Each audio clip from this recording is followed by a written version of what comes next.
Congress party में खोदा पहाड़ और निकली चूहिया, वो भी मरी हुई। एक दिग्गज उठकर ये नहीं कहता कि मैं अध्यक्ष बनना चाहता हूं। देश की सबसे पुरानी पार्टी, जिसको इस वक्त नरेंद्र मोदी से लड़ना चाहिए, नीतीश कुमार बिहार में चुनाव आ रहे हैं, वहां लड़ना चाहिए, वो पार्टी अंदर में आपस में लड़ रही है। इनमें से 2-3 ने मोर्चा खोल दिया राहुल गांधी के खिलाफ। कपिल सिब्बल ने बाकायदे ट्वीट्स कर दिए।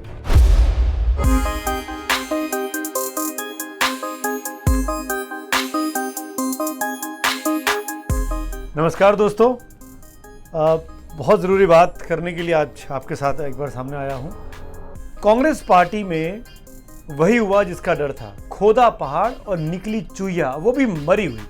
और मैं ये इसलिए कह रहा हूं कि जिस पार्टी में 1 साल पहले पार्टी के अध्यक्ष ने इस्तीफा दिया हो, वो पार्टी 1 साल बीत जाने के बाद भी देश की सबसे पुरानी पार्टी ये तय नहीं कर पा रही है कि उसका अगुवा कौन होगा, उसकी कमान कौन संभालेगा, उसका अध्यक्ष कौन होगा, उसका लीडर कौन होगा, उसका फेस कौन होगा। और आलम यह है कि बीते 12 महीने के अंदर कांग्रेस पार्टी में जबरदस्त तरीके से हर जगह पर विद्रोह सुनाई दे रहा है। मध्य प्रदेश में तो ज्योतिरादित्य सिंधिया जैसा बड़ा नेता छोड़ के चला गया। राजस्थान में क्या हुआ 30-35 दिन तक हम सब ने देखा। पंजाब में क्या हो रहा है, अमरिंदर वर्सेस सिद्धू को लेकर हम सब जानते हैं। महाराष्ट्र में क्या हो रहा है, ये हम सबके सामने है। किस तरीके से संजय निरुपम, मिलिंद देवड़ा आपस में लड़ रहे हैं, किस तरीके से सरकार में जाने या नहीं जाने को लेकर असमंजस रहा। कुल मिलाकर क्योंकि केंद्र में कांग्रेस के केंद्रीय नेतृत्व में ये क्षमता नहीं दिखाई दी इस 1 साल के भीतर कि वो पार्टी को संभाल पाए, पार्टी बिखरती जा रही है। और आज जब मंथन का दौर शुरू हुआ तो लगा कि पार्टी में कुछ ना कुछ बदलाव की दिशा दिखाई देगी। लेकिन करीब 11 बजे चली बैठक और शाम को करीब 6 बजे खत्म हुई। इन 7 घंटे की बैठक के दौरान भी नतीजा क्या निकला पता है आपको? सोनिया गांधी अंतरिम अध्यक्ष बनी रहेंगी। अगले 6 महीने के भीतर कांग्रेस पार्टी में चुनाव कराए जाएंगे और नए अध्यक्ष का चुनाव होगा। यानी ढाक के 3 पात, कुछ नहीं हो सकता। वो पार्टी जो इस वक्त देश में सबसे मजबूत होनी चाहिए ताकि बीजेपी जैसी बड़ी पार्टी को टक्कर दे सके, वो पार्टी अपने कर्मों से सीख ही नहीं रही है, ऐसा लग रहा है। और आज भी जो कुछ हुआ CWC की बैठक में, उससे बात बिल्कुल साफ हो गई कि पार्टी में 1, 2, 3, 4 कई धड़े हो चुके हैं। पार्टी में जबरदस्त तौर पर बिखराव दिखाई दे रहा है। डिसइंटीग्रेशन जिसको बोलते हैं, टूटकर बिखरना जिसको बोलते हैं, उस आलम में ये पार्टी पहुंच गई है। वो पार्टी जो 2004 से 14 तक 10 साल तक सत्ता में रहती है, वो आज 2020 में आते आते एक नेता नहीं चुन पा रही जिसको वो अपना अध्यक्ष कह सके। सोनिया गांधी बीमार हैं, नहीं काम करना चाहती हैं, अपनी जिम्मेदारी किसी और को देना चाहती हैं। आज वहीं से इस बैठक की शुरुआत हुई केंद्रीय कांग्रेस कार्य समिति की। लेकिन 7 घंटे के बाद उन तमाम नेताओं ने जो वहाँ उनकी उस वर्चुअल बैठक में इकट्ठा थे, CWC के मेंबर्स, उन्होंने उन्हीं को समझा लिया, मना लिया, पटा लिया कि मैडम अभी आप रहिए, अभी हमारे पास कोई नेता नहीं है, हम 6 महीने में प्रोसेस पूरा कर लेंगे। अरे भाई, बीते 1 साल से क्या कर रहे थे आप?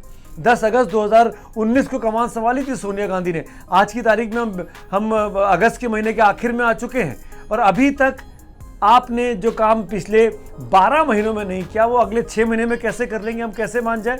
और ऊपर से चिट्ठियां लिखी जा रही हैं। चलिए, चिट्ठियां लिखना अंदरूनी काम है, एक नेता दूसरे नेता को, अपने अध्यक्ष को चिट्ठी लिख सकता है, लिखना तो ठीक है। और चिट्ठियां लीक की जा रही हैं, मीडिया में बताई जा रही है कि सोनिया गांधी मिलने का समय नहीं दे पाती हैं, उनकी तबीयत खराब रहती है, तो कांग्रेस के हम अपनी समस्या लेकर कांग्रेस के आलाकमान के पास नहीं जा पाते हैं। राहुल गांधी अध्यक्ष नहीं है तो वो मिलने से मना कर देते हैं। हम जाएं तो अपना दुख दर्द लेकर किसके पास जाएं? कांग्रेस की अगर बुरी स्थिति हो रही है तो हम तो ठीक करना चाहते हैं, पर ऊपर कोई लीडर नहीं है तो ठीक नहीं हो सकता। अरे भाई, तो लीडर चुनो ना।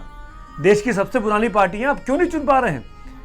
आज की मैं बैठक की 2-3 खास बातें बताऊंगा। सुबह सुबह जब सोनिया गांधी ने कहा कि भैया किसी और को जिम्मेदारी संभालनी चाहिए, अब मुझे नहीं करना है, सोनिया गांधी की तरफ से पार्टी के जो संगठन महासचिव है KC वेणुगोपाल ने उनकी चिट्ठी पढ़ के सुनाई। फिर उसके बाद सबके बोलने का सिलसिला शुरू हुआ। राहुल गांधी आए। आज राहुल गांधी पहली बार एग्रेसिव दिखाई दिए अपने टोन और टेनर में, जो हमको हमारे सूत्र बता रहे हैं, मेरे रिपोर्टर्स आशीष और जैनेन्द्र ने जो मुझे बताया। और उसके बाद राहुल गांधी ने कहा कि जो लोग चिट्ठियां लीक कर रहे हैं कांग्रेस आलाकमान के खिलाफ, पहले तो चिट्ठियां लिख रहे हैं, ठीक है, चिट्ठियां लीक कर रहे हैं, उससे बात साफ होती है कि हम बीजेपी के हाथों में खेल रहे हैं, बीजेपी की मदद कर रहे हैं।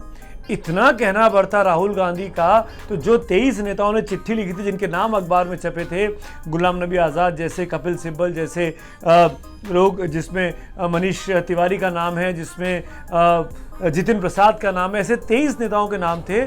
इनमें से 2-3 ने मोर्चा खोल दिया राहुल गांधी के खिलाफ। क्या आपने ये कैसे कह दिया कि हम बीजेपी के हाथों में खेल रहे हैं या हम बीजेपी की मदद कर रहे हैं? कपिल सिब्बल ने बाकायदे ट्वीट्स कर दिए। कपिल सिब्बल के ट्वीट करने के बाद तमाम चैनलों में, तमाम डिजिटल प्लेटफॉर्म्स पे ये सबसे बड़ी खबर बन गया। कपिल सिब्बल का नाम हैशटैग जो है वो ट्रेंड करने लगा ट्विटर पर कुछ ही मिनटों के अंदर, सबसे ऊपर टॉप नंबर पर। और इन सब के बीच में फिर कांग्रेस की तरफ से सफाई आई कि राहुल गांधी का मतलब ये नहीं था, राहुल गांधी ने ऐसा नहीं कहा। रणदीप सुरजेवाला का ट्वीट आया। रणदीप सुरजेवाला ने शायद राहुल गांधी की कहा होगा कि आप कपिल सिब्बल से बात करिए। कपिल सिब्बल से बात हुई, कपिल सिब्बल ने अपना ट्वीट डिलीट किया कि मेरा मतलब ये नहीं था कि मैं राहुल गांधी पर हमला करूं, क्योंकि कपिल सिब्बल ये लिख चुके थे कि मुझे कहा जा रहा है कि मैं बीजेपी के हाथों में मदद कर रहा हूं, बीजेपी के हाथों में खेल रहा हूं। मैं वो हूं जिसने राजस्थान में पार्टी के खिलाफ, पार्टी के लिए कोर्ट में मुकदमा लड़ा, जिसने नॉर्थ ईस्ट में जाके मुकदमा लड़ा। मैं तो लगातार 30 सालों से कांग्रेस के लिए अपनी सेवाएं देता आ रहा हूं। इस तरह की बात कर कर कपिल सिब्बल ने 2 बातें कर दी। एक तो ये साफ कर दिया कि वो चिट्ठी में जो 23 नाम थे उसमें कपिल सिब्बल था। कपिल सिब्बल ने कंफर्म कर दिया क्योंकि उनको राहुल गांधी की टिप्पणी बुरी लगी थी। और फिर उन्होंने ये बात भी साबित कर दी कि कहीं ना कहीं बीजेपी की बात कहकर राहुल गांधी ने उनको हर्ट किया है, उनको नुकसान पहुंचाया है। यही इसी तरह का बयान गुलाम नबी आज़ाद की तरफ से भी आया।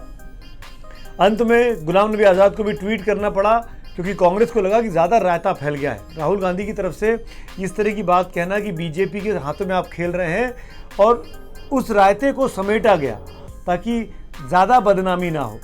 तो कुल मिलाकर 11 बजे की बैठक और शाम को जो 6 बजे तक चली, उसमें आरोप प्रत्यारोप चलते रहे। और जब मीडिया में बैड पब्लिसिटी हो गई, दुष्प्रचार हो गया, तब जाके रफू करने की एक्सरसाइज हुई, पैबंद लगाए गए। नहीं, राहुल गांधी ने ऐसा नहीं कहा था, नहीं कपिल सिब्बल ने गलत मतलब समझा, उनका ट्वीट डिलीट करा देते हैं। कांग्रेस का मीडिया सेल अचानक से सक्रिय हुआ, गुलाम नबी आज़ाद से ये ट्वीट कराया गया कि राहुल गांधी ने ऐसा कुछ नहीं कहा था। जनाब, उस वर्चुअल मीटिंग में कांग्रेस की ही कार्य समिति के बैठक के लोग थे। कांग्रेस के बीट रिपोर्टर जो उन कांग्रेस के नेताओं से अक्सर टच में रहते हैं, उन्होंने ये खबर लिखा, और किसी एक चैनल पे नहीं थी। लगभग कांग्रेस के रिपोर्टर जो कवर करते हैं, हर रिपोर्टर ने खबर दी कि कांग्रेस में राहुल गांधी ने कार्य समिति की बैठक में ऐसा ऐसा कहा है। अब सवाल ये खड़ा होता है कि झूठ कौन बोल रहा है? क्या राहुल गांधी को बचाने के लिए इस पूरी एक्सरसाइज को किया गया? क्या ये नहीं मान लिया जाए कि कांग्रेस पार्टी में जो इंटरनल डेमोक्रेसी की बात की जाती है वो दरअसल सिर्फ एक दिखावा मात्र है? क्योंकि अगर डेमोक्रेसी होती तो बयान वापस लेने की नौबत क्यों आती, खबरें लीक क्यों होती, अगर लीक हो गई थी तो उसको ऑथेंटिकेट क्यों नहीं किया जा सकता था? इसीलिए मैं कह रहा हूं कि देश की सबसे पुरानी पार्टी, जिसको इस वक्त नरेंद्र मोदी से लड़ना चाहिए, नीतीश कुमार बिहार में चुनाव आ रहे हैं वहां लड़ना चाहिए, वो पार्टी अंदर में आपस में लड़ रही है। राहुल गांधी अपने नेताओं को कह रहे हैं कि आप बीजेपी की मदद कर रहे हैं। अभी तक ये इल्ज़ाम आप अपने अलायंस के साथियों पर बोलते थे। ओवैसी के लिए बोला जाता था कि बीजेपी की बी टीम है और वो बीजेपी की मदद करता है। भाई, इसीलिए ओवैसी ने फ़ायदा उठाया। ओवैसी साहब का बयान आ गया गुलाम नबी आज़ाद जैसे मुस्लिम कांग्रेस नेताओं के लिए कि आप लोग कांग्रेस में क्या कर रहे हैं। सुनिए जरा इसको।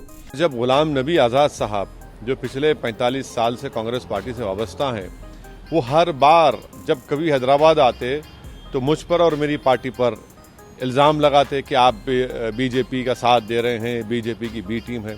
आज उन्हीं के पार्टी के राहुल गांधी ने उन पर यह कहा है कि आपने लेटर पर साइन करके, लेटर लिखकर आपने बीजेपी का साथ दिया। तो ये तो सोचना पड़ेगा उन मुस्लिम लीडर्स को जो कांग्रेस पार्टी में अपना वक्त ज़ाय कर रहे हैं कि भाई आज आप पर इल्ज़ाम लग रहा है कि आप बीजेपी का साथ दे रहे हैं, तो कब तक आप ये गुलामी करते रहेंगे कांग्रेस की लीडरशिप की?